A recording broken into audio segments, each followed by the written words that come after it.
Welcome to our exclusive coverage of the 40th edition of the Breeders' Cup, where legends are made and dreams come true, and the spirit of competition unites us all, and where the world's fastest thoroughbreds and their extraordinary jockeys unite us and display of sheer athleticism and grace. And since its inception in 1984, the Breeders' Cup has captured the hearts of millions of us, pushing the boundaries of the sport and showcasing the very best that horse racing has to offer. And with this prestigious event brings together champions from across the globe, creating a tapestry of talent and determination in the pursuit of greatness. And with 15 competitive races over 2 days, we have the privilege of offering you unparalleled insights into each competitor and unveiling the intricate details that make them stand out. From the seasoned veterans who have graced the tracks with their prowess, the promising newcomers eager to make their mark, and will explore the unique attributes and achievements of every single one of them. I'm Scotty McKeever, your host tonight, and I'm pleased to be joined by 2022 NHC champ, David Harrison. What is up, my man, David? Hello, Scott. Scotty. How are you? Scotty Pick Six. How you doing, my friend? I'm doing fantastic. We got Brian DeCoy at the helms, and we've got coverage of this Breeders' Cup. I'm seriously pumped about this. I know that you've handicapped, and I can't wait to hear your insights. And I want to ask you before we get the show going, I wanted to kind of talk to you about the NHC in 2022 because I was there. You and I met then. And what were the things? Because those were big races that you had to cover. Is there a strategy that you take within just trying to make sure that you're profitable? Like, how do you kind of go into handicapping? What is your strategy when it comes to both days of the Breeders' Cup? Well, I think that one of the keys to doing well in the NHC is looking for value. I mean, it's a little different of a ball game with the Breeders' Cup because you're dealing with live money, right? So on the $2 win place, you've got to look for some value. And there's a difference. To me, there's a specific difference between the optionals and the mandatories in the NHC, that in the mandatories, just pick a winner. I mean, sometimes I bit the bullet and took 2-to-1s or 5-to-2s or 3-to-1s, because when you look at it, if you take a 3-to-1 shot and it wins, and you're looking at $12, give or take, with win place. And then, so if I play a 20-to-1 shot or a 15-to-1 shot, and think it's unlikely that it's going to finish second. If it does finish second, you're getting about the same. So, and on the mandatories, you're going to have a bunch of winners, a bunch of contestants hitting those races. So you got to move on. So I look for value mostly in the optionals. But now the Breeders' Cup's a little different. It's a lot more challenging because you're dealing with live money if you're playing the BCBC. So I still look for value. I have a lot of good ideas on Friday and Saturday's card where I think a horse could spring an upset and run a great race at a pretty big price. And there's some other races where it looks like chalk is going to be dominant. So it's a matter of picking and choosing which races to play, playing verticals or horizontals. So there's still decisions to be made. You might make your picks, but the wagering strategy is the key too. Absolutely. Just like in all ways, if you want to be a profitable handicapper and profitable in horse racing, and mostly because of the takeout, what I think a lot of people don't understand, even as it applies to our ticket generator, is that the ticket generator is actually a flat bet profit on all the wager types except for daily doubles and exactas. And that's including, in some cases, up to 26% takeout. So it's, we are playing a tough game, and it's critical that we have a strategy behind the betting. And so, right, you agree with that? Oh, absolutely. And hey, listen, Scotty, when I first started playing this game, it was a lot simpler. First of all, you didn't have all the analytics. You didn't have all the wise guy handicappers, the personalities on TV. Everybody knows, research it, things online. When I first started playing, it was win, play, show, exacta, and that was it. Except the first and second race on the Naira tracks were daily double, right? And there was a triple in the ninth race, and that was it. I mean, there were no pick threes, there were no pick fours, so it's a lot simpler. So you didn't have all these wagering decisions to make. Now you've got so many exotics. You got triples on every race. It's super factors. pick fours, pick fives, pick sixes, doubles, rolling doubles. It's concentrating on what is your angle. I mean, you can new players have a lot of decisions to make, and I always recommend to new players who reach out to me over in last year's NHC saying, "Hey, how you doing? I first year I really just started playing. Keep it simple in the beginning. Win place, exacta, and then evolve your bets, because I hear players all the time saying, I love that 9-1 shot in the second race. I said, well, so I made a load of money. No, I end up losing. I keyed him into pick 4 and the pick 3s, and I busted the other races. I'm like, well, if you like a 9-1 shot, you got to have win money on. Let's. It's not like a 2-5. Like, let it beat me. I'll single it, and you can't miss stuff like that. So keep it simple in the beginning for newer players. And my strategy, by the way, too, if I play a pick 5 or pick 6 or whatever, and I single a horse, then I must love that horse to single him. If I don't, then I shouldn't be doing it. And exactly. if I do, then I'm betting it. You have to bet your singles to win, unless of course they go off to 2-5. You need to bet them, right? Right. And the key is too. And again, you're a more established pick 6 player. I've never hit anywhere close to what you've hit on a pick 6. I think my largest one was 11K, which is nothing compared to yours. But the bottom line is that I don't play it a lot, but I only play it when I have a strong single or two. When I can convert a pick 6 into a pick 4 or 5, that's the days that I'll look for it. And off the turf's a key sometimes for me, because it just makes it a lot simpler. I'm looking to hit a pick 6 anywhere between 10K and 80K, 80 to 100K. I'm not, so my budget's a lot smaller these days. Well, especially, David, when you have horses that you like that are singles that aren't favorites, the big favorites, because that's really the key. In fact, when you are playing horizontal bets, I can't stress enough that there's a couple of tips I will give that have helped me hit so many pick 6s. Is that one, don't include the favorites. Do not include them if you think you can beat them. Based on our pace number, maybe you look at the pace, maybe the horse's styles to need the lead, maybe the horse is drawn on the inside. Don't use them. Don't use them at all. Just play against them. And then also, when you're playing a sequence of 6 races or 5 races or 4, whatever it is, pick 4, 5, or 6, it's really critical that you just don't throw on a horse just because you're not sure. I mean, if you're really not sure, you think it has a chance, that's a different thing. But if you're looking at it and go, I don't really like it, but I'm going to throw it in there, that thought right there is going to cost you later on. Right. Yeah. Right? The thing is, when I play them, like I said, I've got to have, if I look at a card and I think it's too challenging, too many races that are just, puzzles that I can't possibly uncover, I'll pass. I mean, if I'm not going to use 5 horses in a race, to me, then I don't have a good handle on the race. And again, I same thing like any horse play. If you wheel a race, like it's an impossible race, 12 horse field, I'm going to wheel it. And of course, you know what happens. You wheel the race, and what happens? The favorite wins. How many times? And then if you just like, I'm gonna single that favorite, maybe use the second horse, the second choice, and maybe the 5th choice. I didn't want the 3rd choice. And then your 80-1 shot comes out. It's like, damn, if I just wheeled it, I might have been better.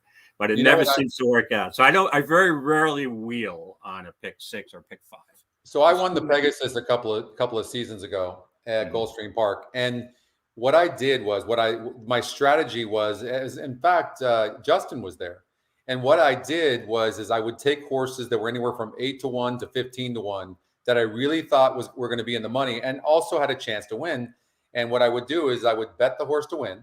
Then I would do an exacta with the other horses I thought could win to that key horse. And then I would do the same. And in that case, I had a horse that was 10-1. Justin will remember this. 10-1. I bet it to win. And then what I did is I took 4 other horses I liked, and put them in the first spot with my key horse in the second spot. And then I did those 4 horses to 4 horses and keyed that horse in the 3rd spot. And on a $25 trifecta, paid me $17,500, keying one horse that was 10-1. Now, this strategy really does not work doing it with favorites. You need, don't do it in short fields. You want bigger fields, and you want a key horse that you think could be in the money. So that's the strategy. Yeah, Justin remembers. He was there.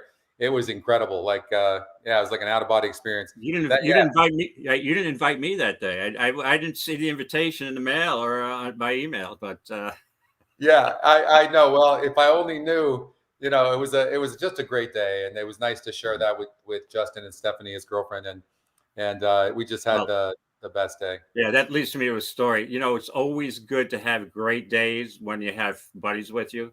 But why do we always have great days when we're at the track by ourselves? Because you can't I know.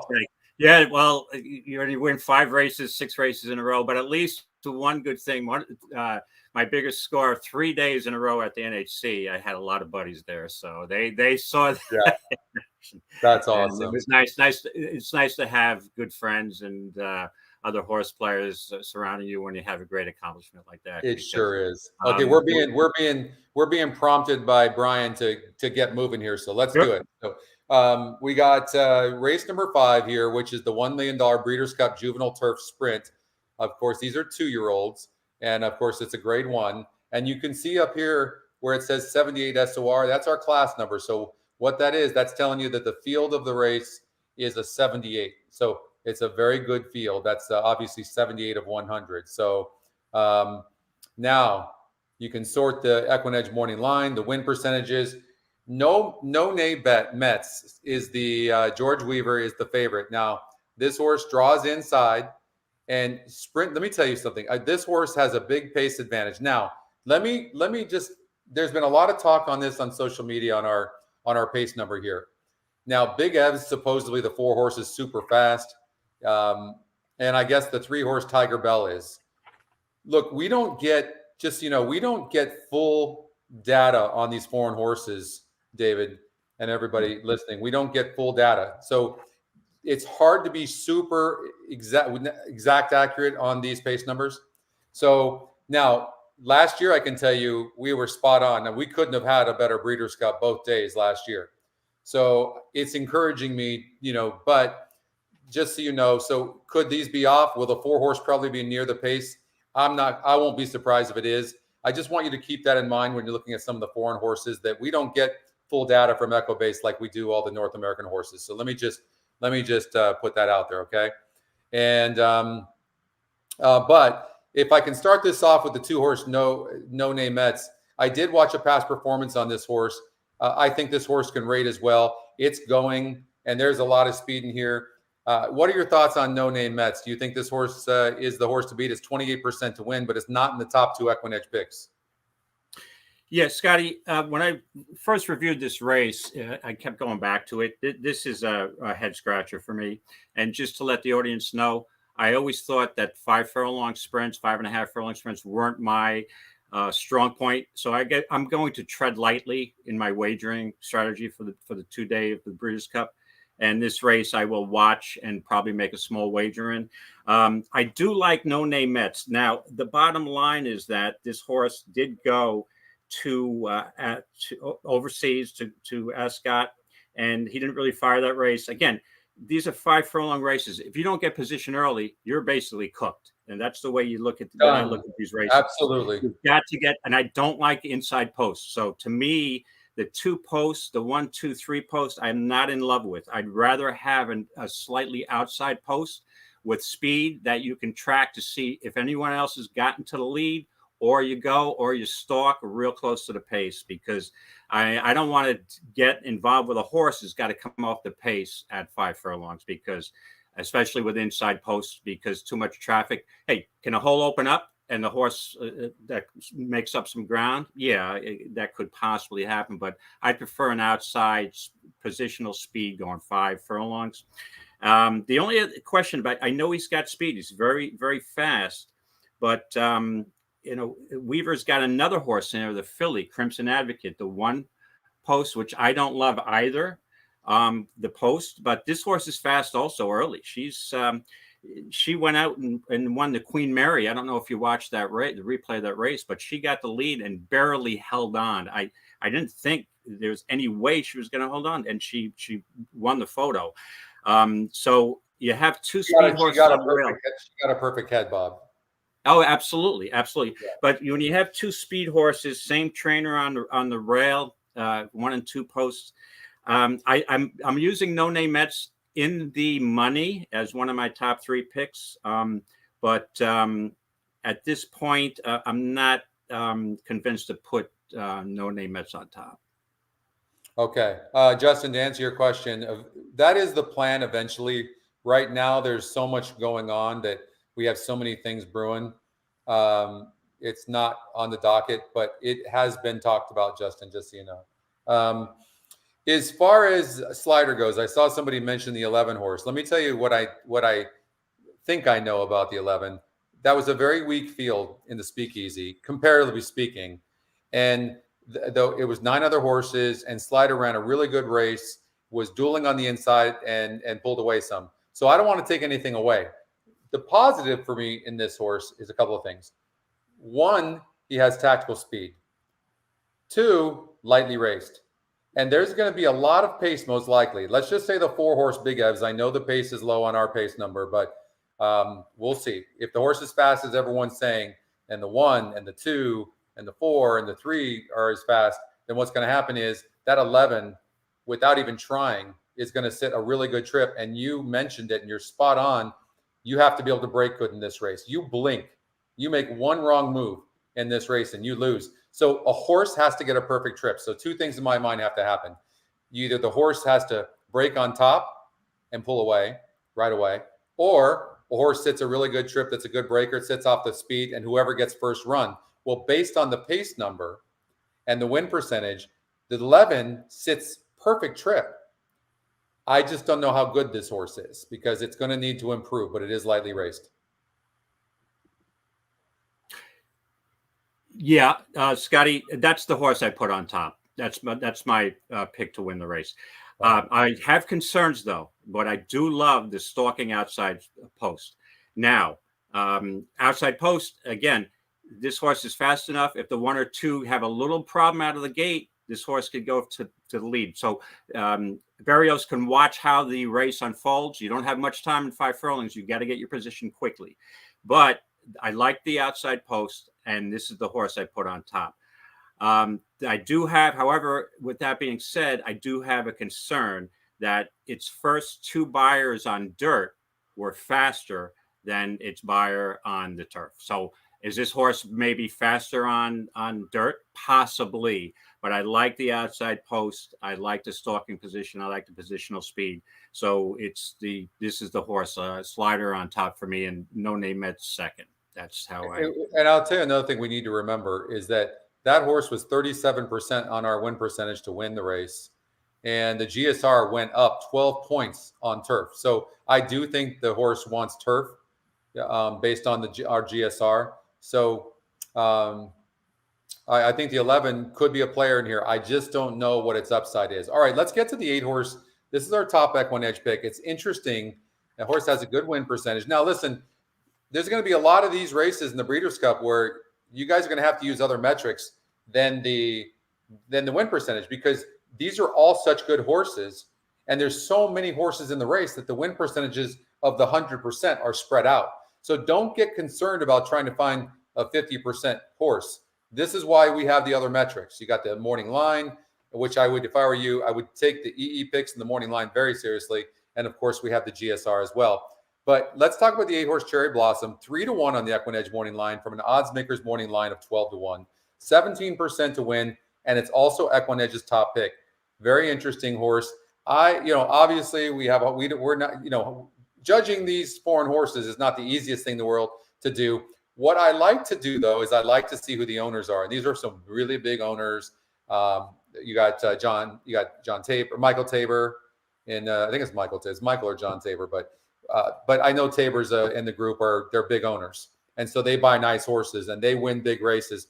It's just another consideration. Obviously, I wouldn't bet a horse just on that, but yes, here's the thing.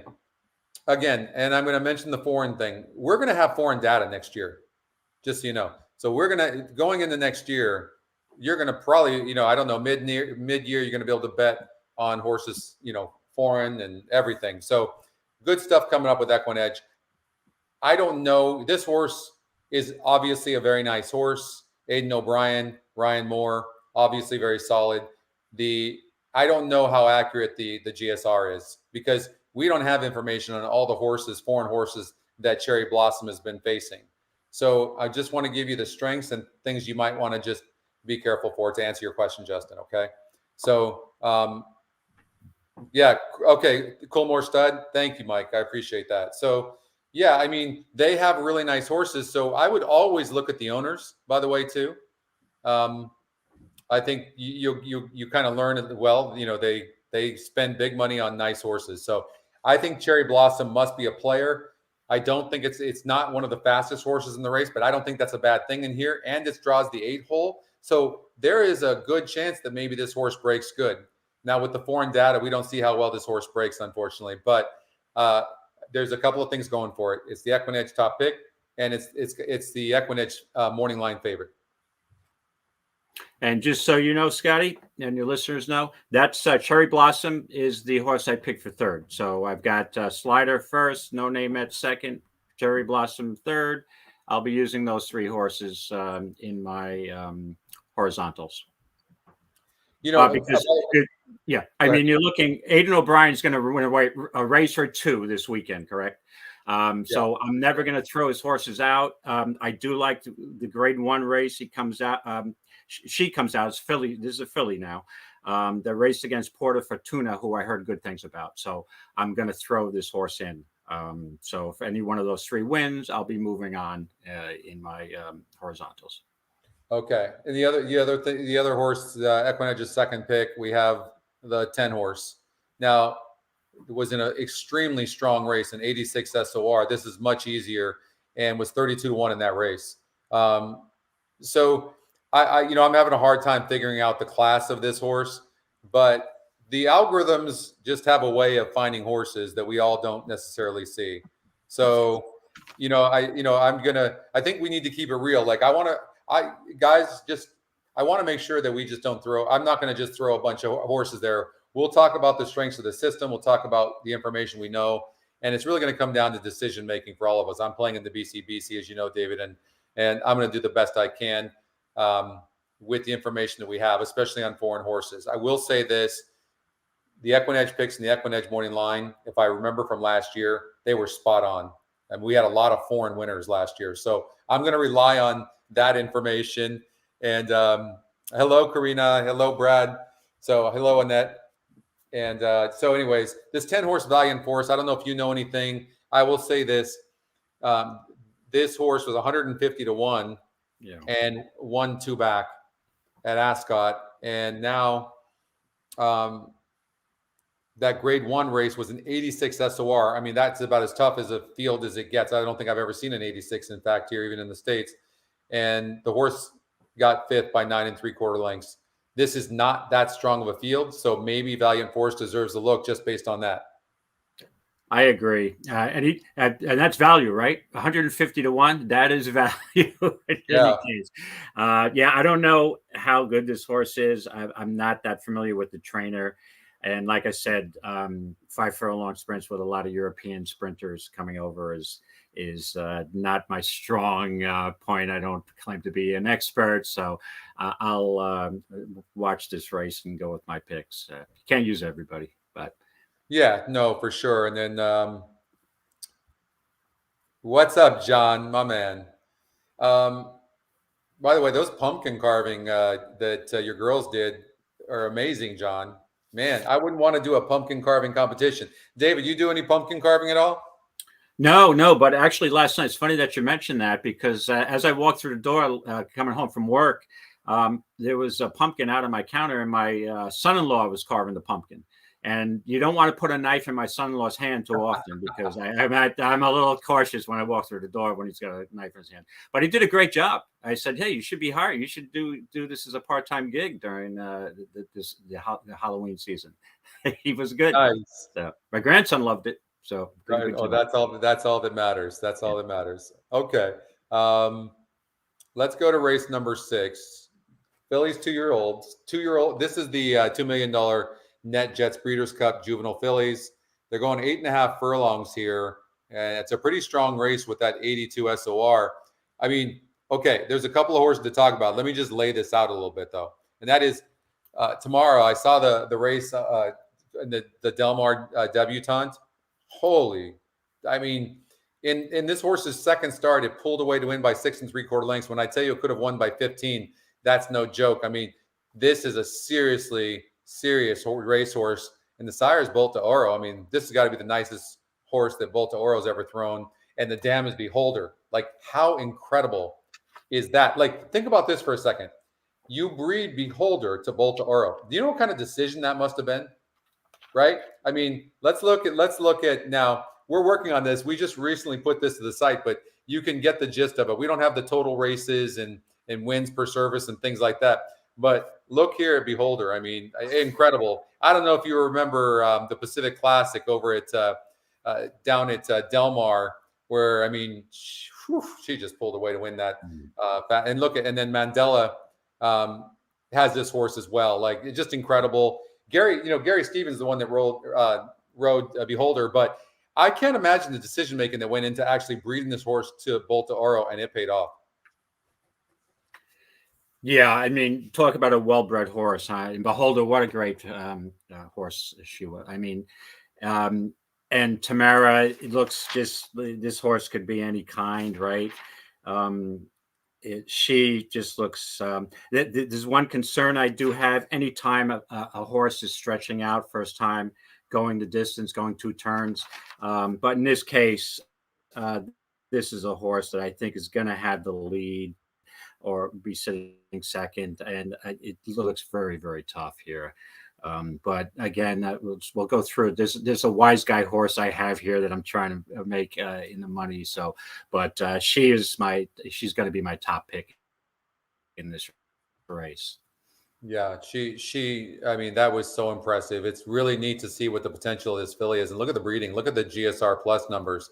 I mean, you don't see this very often. And for turf as well. Look at this.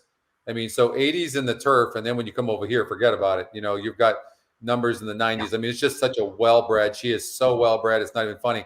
We're going to talk about your long shot you're trying to get in there, but let's talk about Candide, who's going to be your second choice in here, the Alcibiade, excuse me.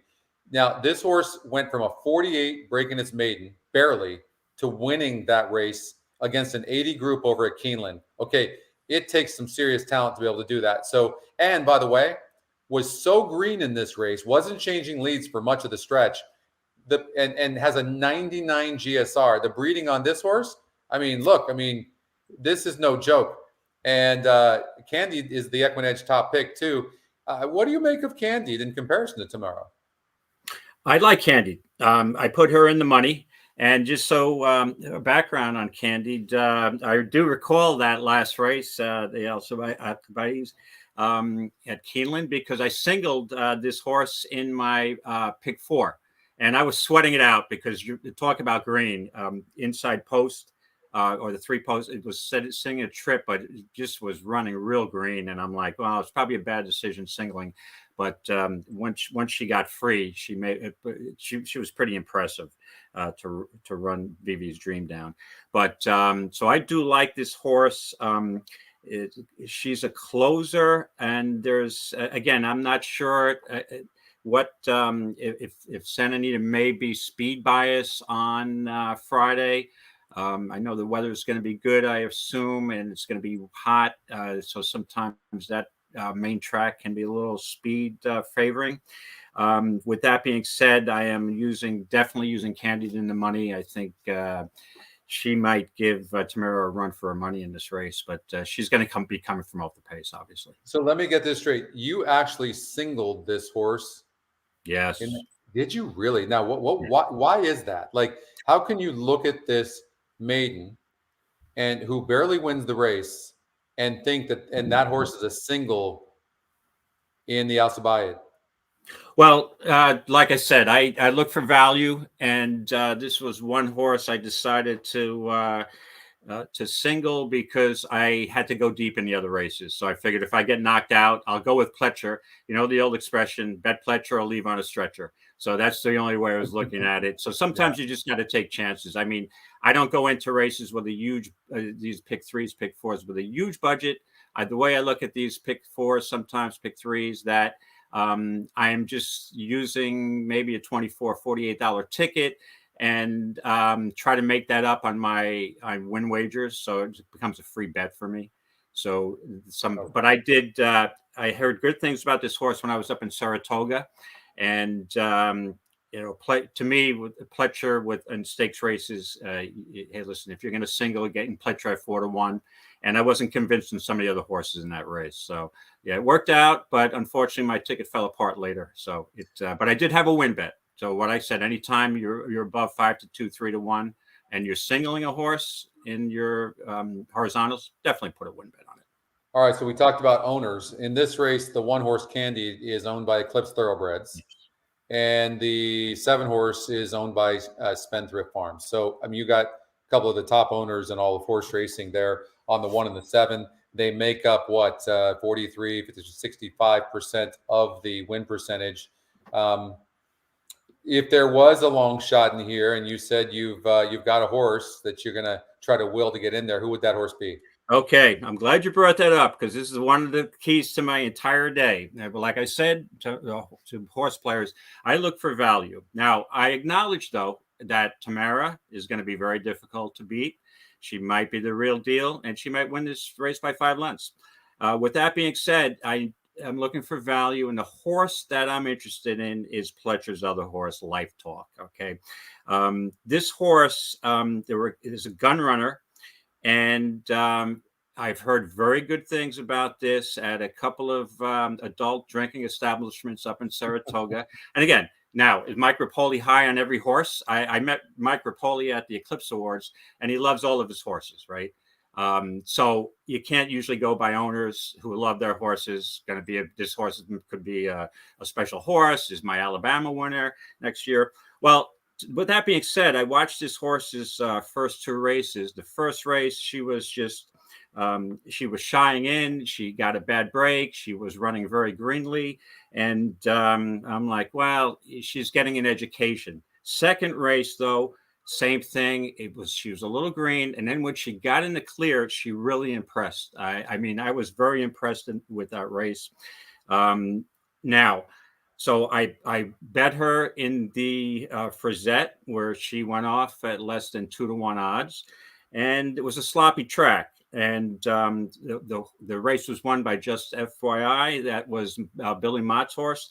And however, that was on a sloppy track. So there's an excuse right there. The horse ran a decent third. It disappointed as far as I was concerned, because I was convinced that this horse was going to win this race.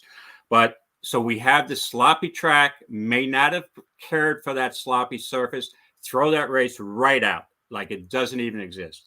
So I'm looking at this horse coming up, improving in buyers, throw out the sloppy track, pretty good workouts coming into the race. A gun runner should like the distance. So I'm all over this horse. So I'm using this horse with Tamara and Candide. And when I have a long shot like this, it's probably going to be 12, 15, 18-1, hopefully. I will use this horse to try to get her into a big number here. So, and that includes a win bet. Okay, so 11 Life Talk is a long shot play for David. And then my long shot play in here was the 12-horse, Just FYI, because first of all, it was super impressive effort. Now, it was a 1-turn mile. I get it. It was on the slop, no doubt about it. But this horse seems to is going to probably be ignored. It's 9-2 on the EE morning line. And so I'm using 3 horses. I'm using the 1, 7, and 12. But I'm not. There's a part of me that thinks we're going to see a monster performance from Tamara. I'm really looking forward to seeing her run, and I might change my mind because I'm playing in the BCBC. I might change my mind. I don't know. We'll see what odds Tamara goes off at, and who knows? Maybe I'll change my mind and single that horse. But the more we talk about Tamara, the more I'm kind of getting on that bandwagon. All right, let's get to race number 7. And we've got the grade 1 fillies, 2 years old, $1 million Breeders' Cup juvenile fillies turf. And What a rough race. I mean, I can't wait to hear what you think, because all I can go on is there's a really good morning line on the 5 content, also EquinEdge's top pick, and Ryan Moore, Aiden O'Brien. We're going to see a lot of these foreign horses here on the turf here in the Breeders' Cup. So this looks right up this horse's alley. Just won a Group 3, and this horse went off at 20-1 in that race and won easily. I'm kind of surprised it was 20-1, but I think that this horse might be the horse to beat. Thoughts? Yeah, I have to tell you, I spoke to a public handicapper who's on TV, and the one thing he gave me advice on, he says, when you get to a race that's inscrutable and you have no clue, just admit it. That you don't want to try to handicap every race like you're an expert. And I have to tell you, this is a head scratcher. I could see any scenario developing here. You got a bunch of Euros coming over. You've got, it's just really a difficult race. But with that being said, as handicappers, we like a challenge. So we always think we're smarter than the other handicappers. So, I dug into it. And the one thing I realized, that the first thing that struck me is there's not a ton of speed in this race that I could find. So I'm looking to see then, all right, who do I think is going to be positional? Who can get the lead? And I really went through this race, a number of times, and I put the racing form down and the data down, and I came back. Well, I settled on the 11, Sherry DeVoe's horse. She feels pretty. She feels pretty. Yeah. She ran is 2 for 2. She shipped up to Woodbine to win a Grade 1. I watched the replay of the race. She was bumped at the break. She came on and rallied. She drew off nicely. She's got more speed. I think she can be close to the pace. And I think if I like that outside post, I mean, if there's no pace developing, I could see this horse being right up there near the lead. The workouts have been steady. So, yeah, I put She Feels Pretty, the 11 horse, on top. So I have an opinion of horses that come in from Woodbine, because the purses are so high up there. It seems like the numbers sometimes favor those horses too much. So for me, although the breeding is very good, the GSR Plus, I mean, look at this turf breeding on this horse, and a mile is the top number at 98. I mean, so I'm sure that She Feels Pretty is going to be right there. I have no idea who's going to look. It looks like 2 pace horses. The one who might get scratched, and I look at this now. Again, you can never say never when it comes to lightly raced horses that really haven't done much wrong. I'm not really a fan of Buttercream Babe. The EE Morning Line doesn't really love it. The win percentages don't really love it. Dreamfire. Now, this horse has won 3 straight races, and there is no doubt what this horse is doing. It's going straight to the lead, and possibly Surfer Girl or Dreamfire and Buttercream Babe in the Surfer Girl, you'll see a repeat of that. So I think that Buttercream Babe is just going to let the 13 go, and and then you can see Buttercream passes that horse in the end. There's a chance that Buttercream Babe might be better than Dreamfire. So I don't know. That's really tough. But the one thing we do know is that it looks like these 2 horses on the lead big time. Could they carry it all the way? Could they go all the way? That's a tough one. I would be surprised, but they seem to be dominant in the pace in this race. Right. Also, Chad's horse, Hard to Justify. I mean, that horse is going to be close to the lead and got a big shot there. But I mean, the other horse I went with is the 6 Porta Fortuna. I heard good things through the grapevine about this horse, and again, I don't know a lot about it. And then my other pick was the 10 horse Orstera, 2 for 2. So I mean, it's a wide open race. You got to pick somebody. So those are my 3. But I'm hoping that I can get the 11 on top. But it's a wide open race, like I said. Well, let's if you brought up the 12, let's just talk about Hard to Justify. Now, this horse has done nothing wrong. It's won 2 straight races in a row, and it faced 10 other horses last time and 9 other horses breaking its maiden. And she certainly is nice for Chad Brown. No doubt. But a couple of things. This is a domestic horse, so I have no doubt about the pace numbers. This horse draws the 12 hole, and the pace number is saying that horse isn't going to be close to those other 2 horses, and I believe that. Now, if we're talking about a foreign horse, maybe it could be off, but the pace number isn't usually that far off. So that being said, does this horse have the ability to come from far back? And we can see that it does. So it still has to break from the 12 hole, though, but these connections here suggest that maybe you shouldn't ignore that horse. But I don't think that horse is going to necessarily be near the pace, but maybe Pratt has to send this horse early. That's certainly a possibility. But like I said, Scotty, there doesn't seem to be a ton of speed here, so it's going to be a rider's race. You might see a horse on a lead who we didn't expect if somebody gets off slow. But this is, like I said, it's a very this is a head scratcher. So thank you, Oldie. Don't forget to like the show, guys. And then also, if you want to follow our channel, just click on the bell and you'll get all notifications of shows. David and I will be back here tomorrow as well, and we'll be covering Saturday's races. And before we exit this particular race, let's talk about Carla's Way, the 9. And this Irish bred is, I don't think you can ignore this horse. I'm looking at the GSR Plus grid. I don't think the distance is going to be a problem. It's the EquinEdge long shot. It's also the top win percentage, lukewarm, of course, and it's got an 80 GSR.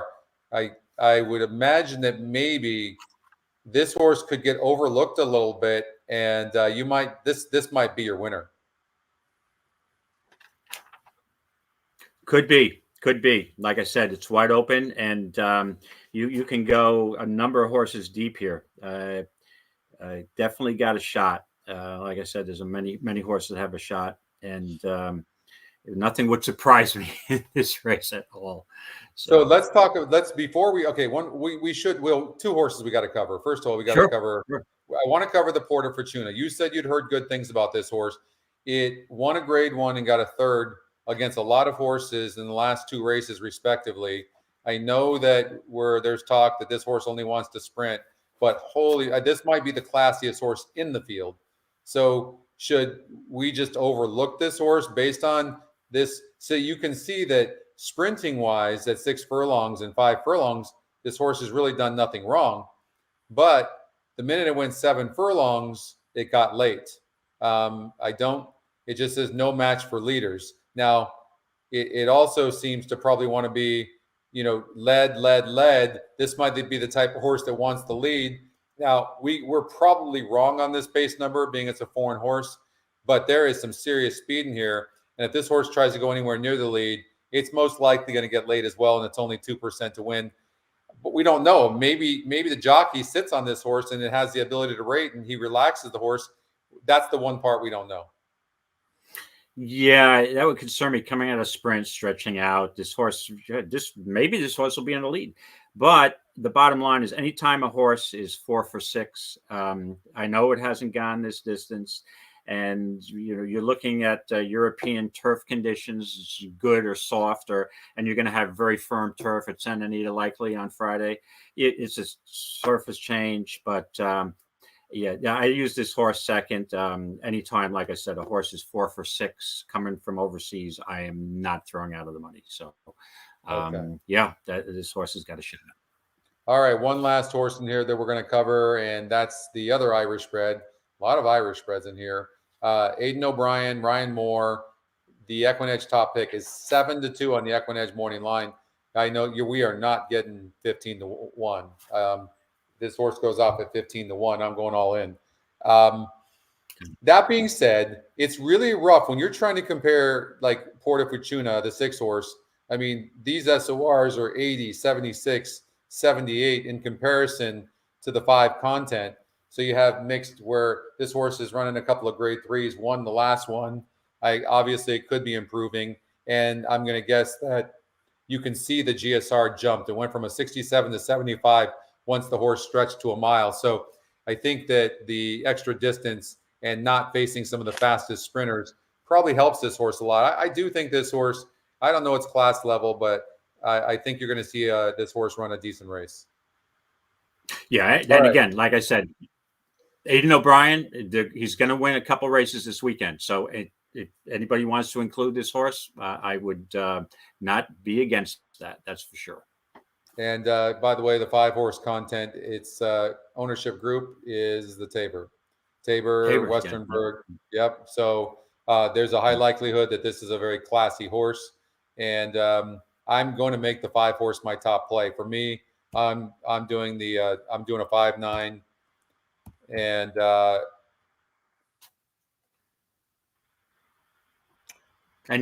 this horse is going to take money.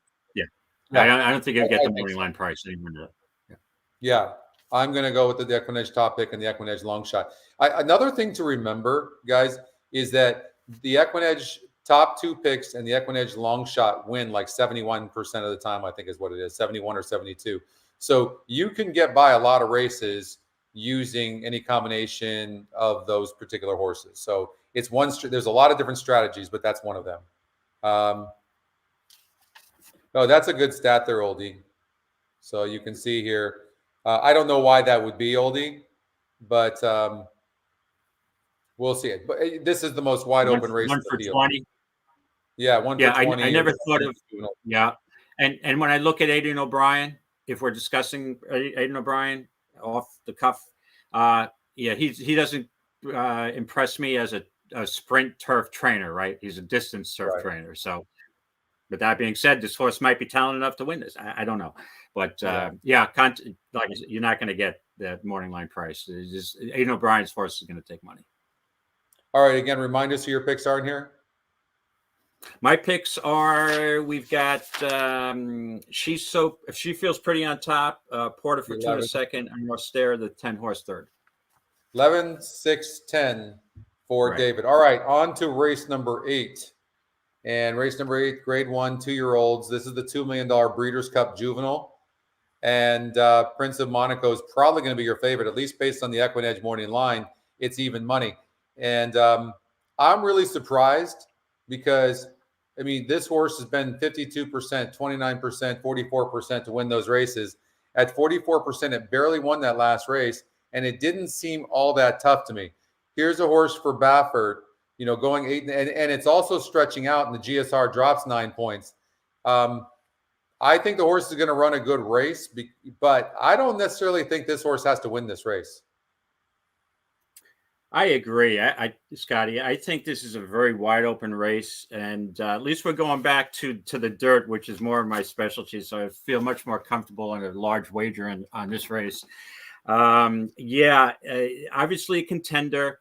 I'm not going to use this horse on top. The one thing I noticed about the race, there's a lot of speed. So it depends on who you figure is going to get the lead. As far as the pace factor, who do we see getting the lead in this race, Scotty? The 3, Wind Me Up, should have the lead. And the 8-horse General Partner is extremely fast as well. Has a little bit more class. It looks, and the 10-horse is fast, the 2-horse is fast. I think we're going to see some speed up front. I think, absolutely. I think that a lot of pace in here, which could set it up for Locked, which is going to be my top pick. I'll start off there for Todd Pletcher and Jose Ortiz. This horse did barely win last time out at 40%. Otherwise, probably could be considered a disappointment by that effort. But and this is a tougher group, but Locked is training really good. This horse can close. It's also tactical. Todd Pletcher really, really loves this horse. Beautifully bred by Gunrunner. Yeah, Scotty, that was my top pick. Also Locked in this race. Just loved the last race. This horse looks like it's perfectly suited to the 2 turns with enough pace up front. And again, but I am a little concerned about the possibly speed being really favorable this Friday. Watch a few races and make a determination, because I'm high on a second horse that's got speed, very high on the second horse. But we can get to that horse in a few minutes. But Originally, when I put it on paper, Locked was my very, very close first choice.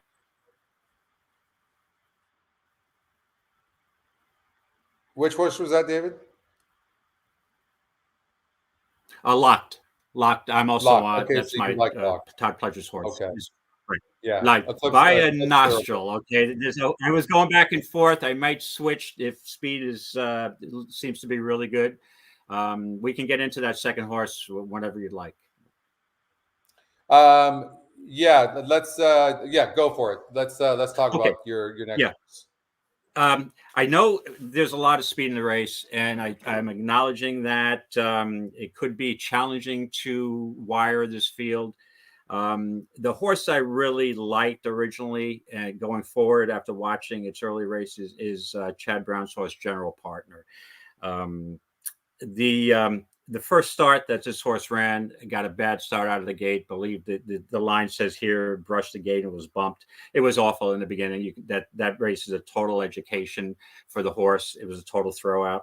The second race, I didn't expect the horse to go right to the lead, but he did. Wire the field easy, and the way this horse drove powerfully, I'm like, this horse is special. This horse is a definite Triple Crown threat next year.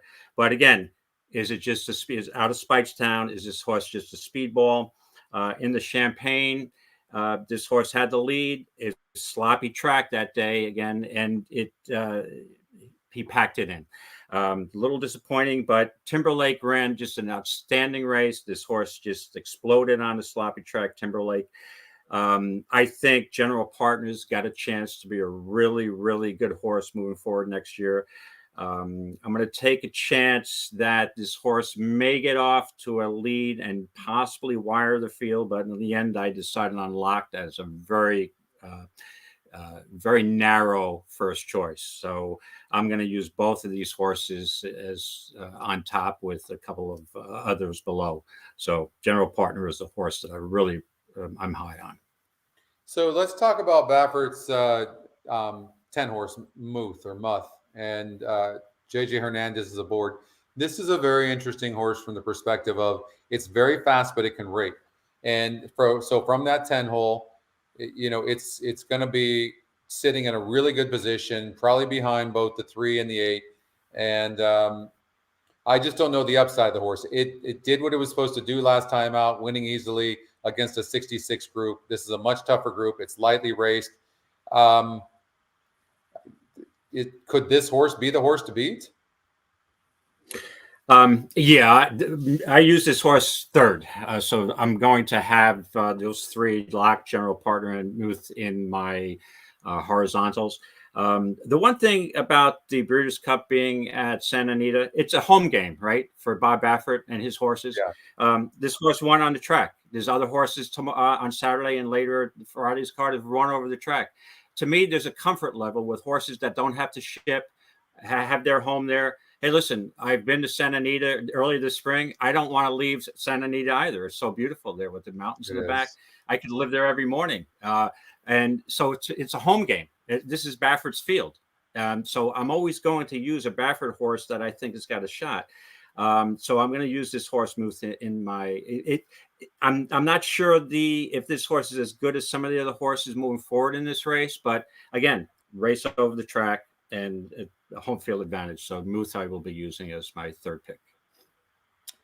Yeah, and if you look at that American Pharoah race, I mean, this horse was 41% to do it, but he did it right. The best pal, I mean, I'm not really sure what happened. The horse went off at 50 cents on the dollar. The horse got second place in that race. I'm not sure. What I'm going to guess here is that if you can give this horse a breath, and you can see in its very first lifetime race, it was an 81 GSR, then 88, and it was a 99. This horse wants longer. The horse is doing very well. You can see forwardly trained, seems to be going very, very easily. This is a very, very talented horse for Z Racing Stables. So the more we look at this and discuss this right now, because I'm not fully locked into what I'm going to do in the BCBC yet. But I'm going to take a stronger look at this horse and watch the video of this. But I have a feeling it's all of this horse, even though it was an easier group last time out, this horse pulled away and won easily. And you might even get 5 or 6 to 1 on this horse. or maybe even higher. And the reason why maybe this is a good play, first of all, of all the horses, they're going to be this. The 3 is going to be on the lead, the 8 is going to be on the lead, the 2 might even go from the inside. Who knows about the 9? The 9 might. The 10 horse could sit a really super chill from that post, relaxed, because I have a feeling that's what we're going to be talking about even in tomorrow's show. It's all about who's going to get the best trips, because these are really competitive races. And so I would watch the pace very carefully, watch the class of the horse, and see what kind of trip a horse is going to get based on the starting position and the distance of the race.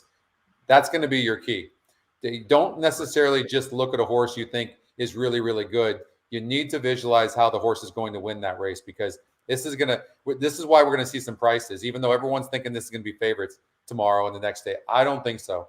I think you're going to see the best horses not always win these races, because they're not going to get the trip, especially like in the sprint races, Correct. And the concern I'd have about Muth and also Prince of Monaco, I mean, the best pal, Muth lost to a stablemate, right? Prince of Monaco. So you had 2 Bafferts in a 5-horse field. And the one Baffert was, 1-2. The other Baffert was 8-5, 9-5. And right. So there wasn't much, again, the longer price stablemate wins the race. How often do we see that, right? I'm not saying that there's anything going, but again, I'm not sure in that 5-horse field. But again, it's a home. These horses have races over the track. Why don't we just take a look at this horse real quick? And that's bringing this horse up, the Wine Steward for Mike Maker. Sure. This horse has really not done much wrong. In the Breeders' Futurity in Keeneland on 10-7, it lost barely. I mean, it was right there. It did nothing wrong. It's lightly raced. How do you look at a horse like this? I mean, it's really all about the upside of the horse. And do you think, when you look at the race, one of the things I will tell you in video, or when you're looking, these horses can mature in their body. Like, you can see some of the younger ones, especially 2-year-olds, they look like children. Like, some of them are gangly and goofy, and then all of a sudden they just fill out and you start seeing the best of them. Those are usually the ones that do very, very well, especially leading into the Kentucky Derby, as comparison to the Breeders' Cup, because many of them, haven't been racing for a long, long time as far as this year goes. So some of them get late starts. How would you judge this horse, and what are your thoughts on this horse? Well, I have the Wine Steward circled, and the one thing I did circle is in New York bred, so we have something in common. We're both New York breds. The Wine Steward now, again, he only lost by a half length to Locked. And if I think Locked is my best play, I had to consider this horse. And ultimately, I went with the Baffert horse. But this horse, to me, and again, it's a Vino Rosso. This horse can improve moving forward. Again, we're looking at racing, winning the Funny Side, a New York State bred race at Saratoga, broke its maiden against New York breds. So you don't know what quality those horses are. I don't think that it means that they're the quality of the horses he's racing against Friday. But to be a second at Keeneland against Open Company, that was a real good race. And Scotty's got a really good point about 2-year-olds improving or getting, developing into mature animals. There's so many times you'll see 2-year-olds late in the season or early in their 3-year-old year that improve so much, their bias escalate rapidly from one race to the other. So when I look for an improving horse, I'm looking at this horse. If you look at the buyer numbers, 63, 71, 86, 91. Now, could this horse go to a 95 or 99? Yes, because he's got that upward trend. So, this horse to me has got a shot. Absolutely. And maybe this horse is going to be a Triple Crown contender next year and improve even further. So I'd like to see that escalating buyer numbers race to race. That's a good sign. Now, just so it's not too confusing, we aren't going to be as detailed and good as the algorithms are going to be, right? The metrics. Right. And so, absolutely. Right. So when I look at like the 1 and the 6 together, they ran against each other. The system saw that, and the system makes the one horse 15-1 on the EquinEdge morning line. That's one algorithm, and only 6%. Whereas it took Lock and made it 5-1 on the EquinEdge morning line and 15% to win. So, and the EquinEdge long shot is looking for the odds maker, not the EquinEdge morning line, but the odds maker's morning line. And it has the ability to choose any horse 6-1 or above as its choice. And it chose General Partner. It did not choose the Wine Steward. So in these tough races, at some point, partly we have to trust the system. And so I mean, you can't use them all. But if you wanted to make the case, and it was just that simple, that that the one barely lost to the 6, so it should be considered as well. Yes, I mean, that's a fair case, but the system is looking at other things too, not just what we see right there. I mean, it's looking at the trainers, it's looking at the sire, it's looking at the dam of both horses, and looking at the upside and how many races. I mean, it's super, super sophisticated at the things that the algorithms are looking at. But I will say this, I mean, look at this GSR.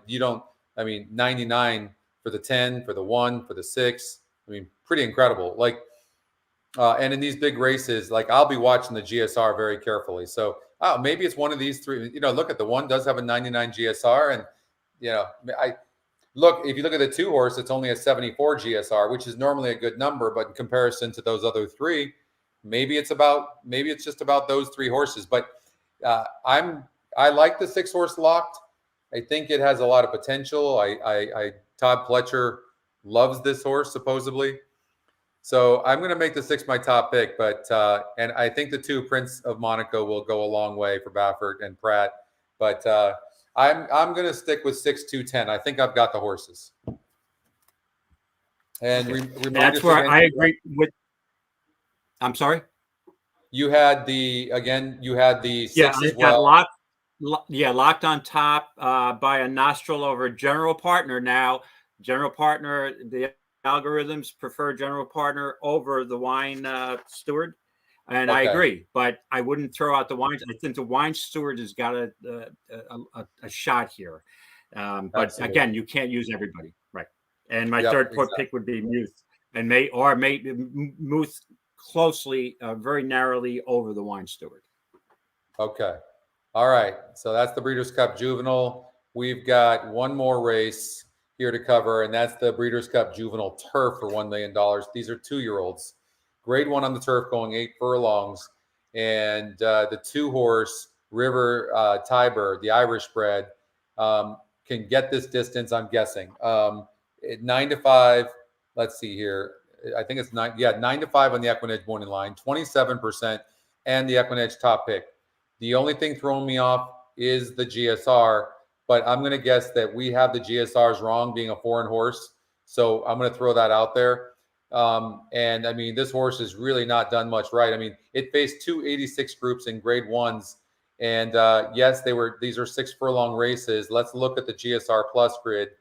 And its top distance is 5 furlongs and 5.5, and this is 8 furlongs. I mean, I cannot argue with anybody that wants to make an argument that this horse cannot get a mile. What are your thoughts? Yeah, this was another really tough race for me. I did not use River Tiber on top because I had that same concern. But it's Aidan O'Brien, and so I'm going to use this horse in my horizontal wagers. But as far as verticals and for win bets, I'm going to try to beat this horse on top. But that was the main concern I had about it was the distance of Scotty on this race for this horse. And what about the 8-horse Unquestionable? This is a horse for Aidan O'Brien as well, and Frankie Dettori. There's no way you're shutting Frankie Dettori out. There's a really high likelihood, and let's look at the GSR plus grid. This one has a really good GSR. I don't think going long is going to be a problem. Here's the thing, though. Ryan Moore chooses the 2 over the 8. Yeah, I did notice that, and that confused me a little even more because I don't know.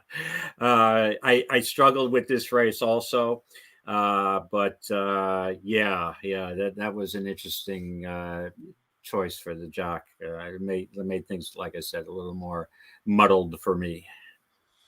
The Gary Barber owned My Boy Prince, who's the EquinEdge long shot, is very, very fast. Very, very fast. It's showing an 82 on the pace number. I've got questions about this horse's class, though. Rosario's aboard for Mark Casse.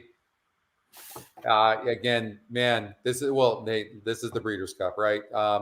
So my boy Prince. Can you give me your thoughts on my boy Prince?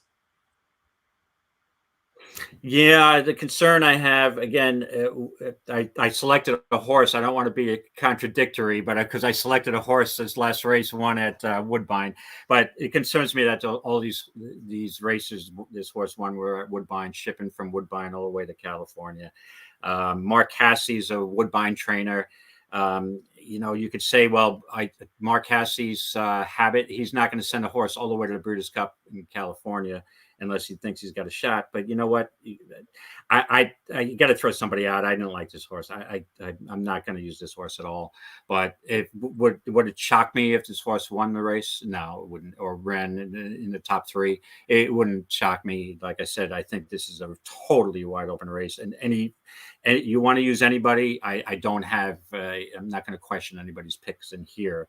But it's my boy Prince is not my cup of tea in this race.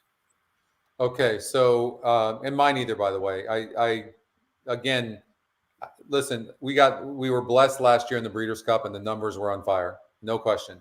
That being said, just be careful when you've got many foreign horses in here because we don't get the full data. Okay, so just want you guys to be careful. Hopefully, we're hot and everyone does great. That would be awesome. But just be super careful in some of the races. Like this is showing, I think my boy Prince is going to be on the lead. I don't think that's an argument, but my God, I mean, if this horse is anything with this kind of pace lead, David, he would win for fun. Right. So, you know what I mean? So I just, I don't know, but a good point to Anthony made, watch the Euro show, and Aiden and this River Tiber have been pointed for this race and might be the biggest favorite of the day. Yeah, again, and it's a possibility that our GSR Plus grid is not accurate on this horse. That's a possibility. And we have the sire, we have the dam, but we don't have the full races of the sires, because we go 3 generations back, David, on the GSR number. And so we don't have all that data on both the dam and the sire, I'm sure. So I just want people to be really, really, really careful that if, I do think, though, the EquinEdge morning line and the EquinEdge picks, they seem to be able to get through all the foreign stuff a little bit easier. So just if that, for whatever that means. All right. Who are your top 3 picks in here? Okay. I'm going to get a little innovative in this race about nobody minds. I know it might sound a little crazy, but just if you hear me out and listen to my reasoning, it may make sense to some people who are insane as I am. Originally liked River Tiber. I was going to use on top, so that horse is going to be in my mix. I originally really liked Carson's Run, but drawing the 14 post is a toss for me. I can't justify from that far outside post winning the race. Will I throw it in? Possibly, because if it wins, I'd be like, well, I threw it up because of the post. Yeah.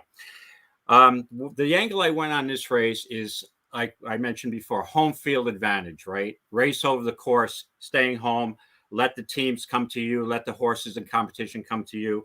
2 horses that I was interested in here, and it may sound a little crazy, but Endlessly, Mike McCarthy's horse, won that grade 3 over the track, ran it 134-2, correct? At 4-5. I will give that horse a shot. I love Oscar performances. I love the sire. One of my favorite turf sires. I've done very well playing first-time turf with that sire. I believe I had 1 winner in the NHC too that helped me get over the top. But with that being said, if you like Endlessly, take a look at my long shot special. Here we go. I told you I'd be creative. How about giving a shot with the 6 Stay Hot? I know a maiden special weight to go into a grade 1 Breeders' Cup race is a big challenge. However, if Endlessly was 4-5 and ran the Zumia Beach and 134-2, and a maiden special weight was at the same day, a day before Endlessly won. This horse broke its maiden and completed a mile in 1:34.1. And what's the distance of this race? 1 mile. So it ran a little faster. I don't know the quality of the horses it beat, but race over the track, decent 6 posts as a summer front. I like the breeding on Stay Hot and also Endlessly.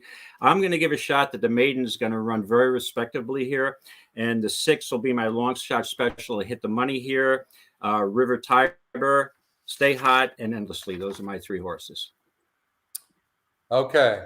So 2, 9, I 6. bet you Stay Hot's on the bottom here with like a 1% chance to win. Made now again. Yeah, If the horse players 3%, are out 2-1 here, EquinEdge. Yeah. they might say that NHC champ, he's way out there with that horse. But you know what? Sometimes you got to take a shot with your gut feeling that, and if anybody told me I'm picking a horse that just broke its maiden to win a Breeders' Cup race in his next start, I'd say you must be smoking something pretty strong. But in this case, I'm taking a shot with it because I think this horse may have a big amount of upside. And again, race over the track. I'm not going to be surprised at all, David, because this is if River Tiber does not get the distance, again, if I have complete confidence in everything North America on these metrics, because I know them, and so unfortunately, it's if the GSR Plus grid is correct, this horse is going to have a really rough time getting a mile. But the trainer says that that's not going to be a problem, and he's one of the top trainers in the world. So, I'm going to be. Yeah, thank you, Jay. Yeah, I'm going to be super focused on the BCBC, as you know, and I'm gonna be diving into all of our tools. I've been testing what's called the EquinEdge Prime link feature that takes me deeper into these horses. It's kind of like the formulator product for DRF, which is great. But it's not based on speed or buyers. It's more based on our metrics, and so I can go deeper in that. You all will have this tool for sure by next year this time. That is for sure. So look forward to that. And a lot of really good things coming up on EquinEdge as well.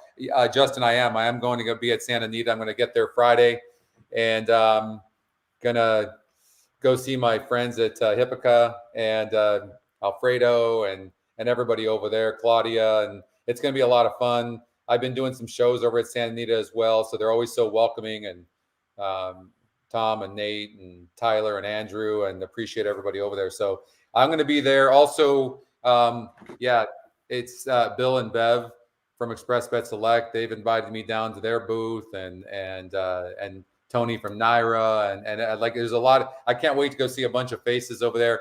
And it's really neat because EquinEdge is coming along so much, and the growth of EquinEdge in the last year has been just tremendous. There's so many different people using it. In fact, David, I don't know if you saw this last year, but we had about a 10 count 2 years ago when you won of people using EquinEdge. Last year, I counted close to 150 people of the contestants using EquinEdge. So I can't even imagine what it's going to be here in 2024 in March. It should be a lot of fun.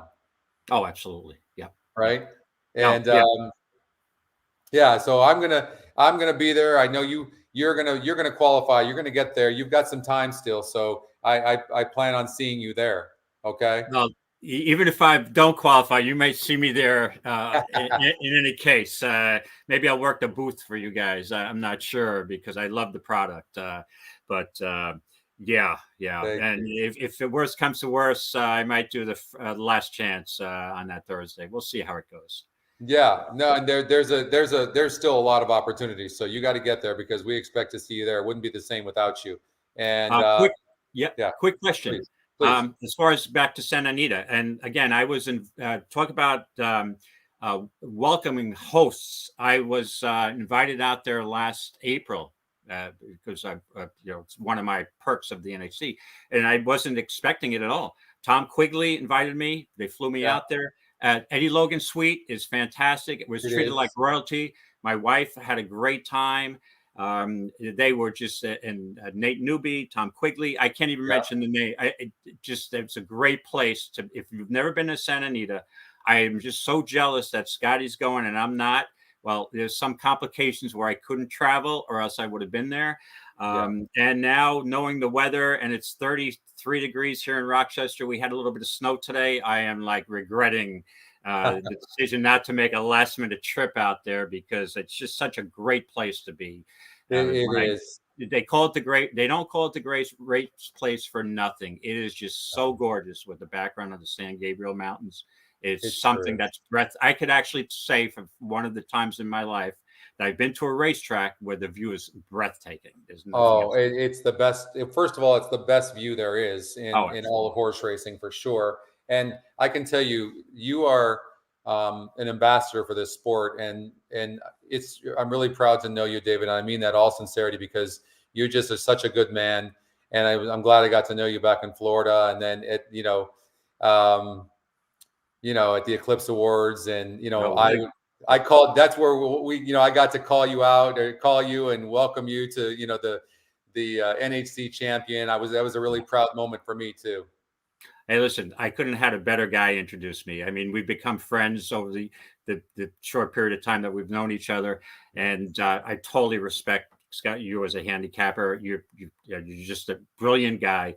And, I'm like a sponge. I learn as much from handicappers as I can. And I squeezed it out at the NHC from all the knowledge that I absorbed over the years. And, now I have another angle, another person I can rely on to bounce things off of, because, and thanks for mentioning me as a great ambassador to sport. I feel so humbled by that classification, because it's a sport I love. It's a game that I love, and I grew up playing when I was 15 years old.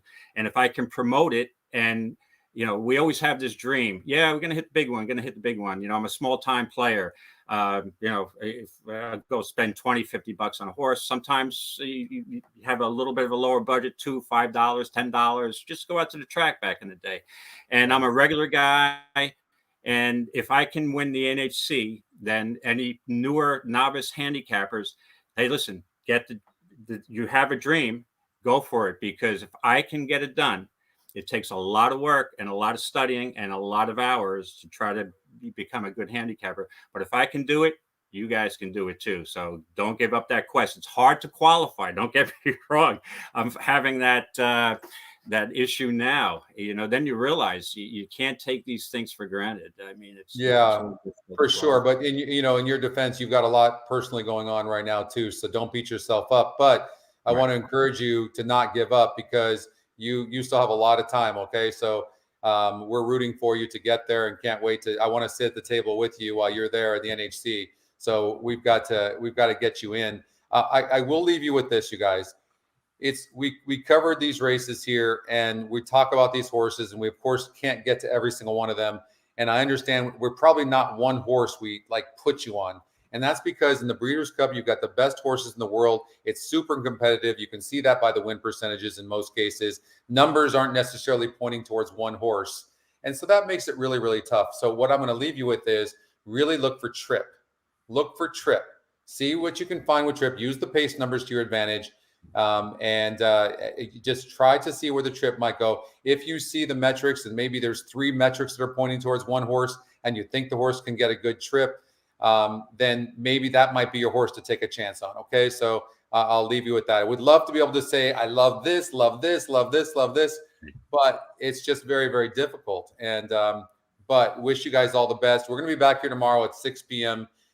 Pacific time as well. Big shout out to Brian, and big shout out to David. And we'll see you tomorrow too, David. And thank you all for joining here this afternoon. Wish you guys all the best tonight. Be safe. Win on your bets tomorrow, and then be ready to come back tomorrow. We're going to be even more prepared for tomorrow's show, which we will cover for Saturday's races. And then also one more thing, look for the stretch run. I don't have it in front of me here when Oldie and Justin and Chris are doing the stretch run, but there we go. There's Friday, 11/3, 4:30 p.m. Eastern time. Watch out for the stretch run there. And those guys are fantastic handicappers and even better people. So you don't want to miss that. And we'll see you back here tomorrow again, 9 p.m. Eastern time. Okay. Thank you so much. We'll see you soon. Have a good night, everybody.